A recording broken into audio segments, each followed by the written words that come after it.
Nous sommes restés silencieuses.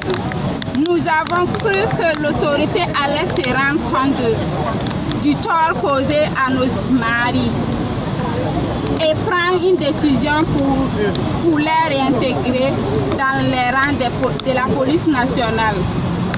Nous souffrons beaucoup. Nos enfants sont malades et déscolarisés. Nous n'avons de quoi couvrir nos hontes. Mais, vu que leur doléance est restée lettre morte, nous avons décidé de nous joindre à eux. Si nos maris ont été révoqués pour les actes difficiles, quelles sanctions seront réservées à ceux qui ont détourné des milliards de francs CFA?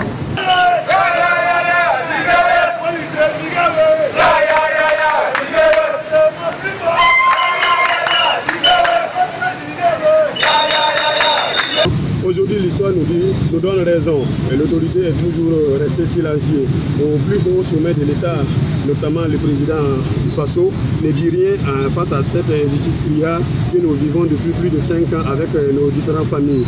Il faut dire que ce système nous a trop marginalisés. Nous avons été trop déshonorés.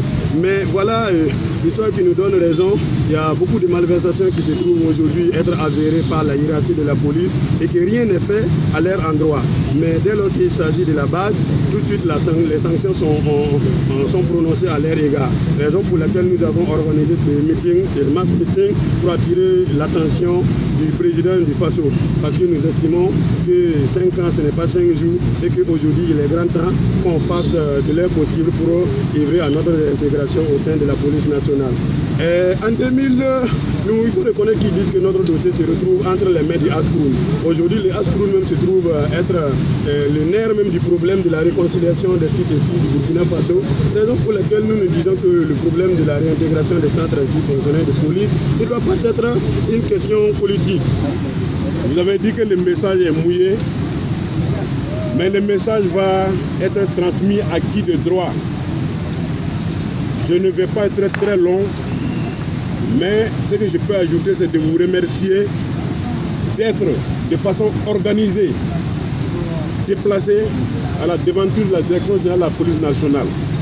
J'estime que nous sommes dans un état de droit et tous les fondamentaux d'un état de droit doivent être respectés. Et je pense que vous l'avez observé. Pour ça, je vous remercie. Et encore une fois de plus, soyez-en rassurés que votre mot parviendra là où il doit être destiné. Je vous remercie.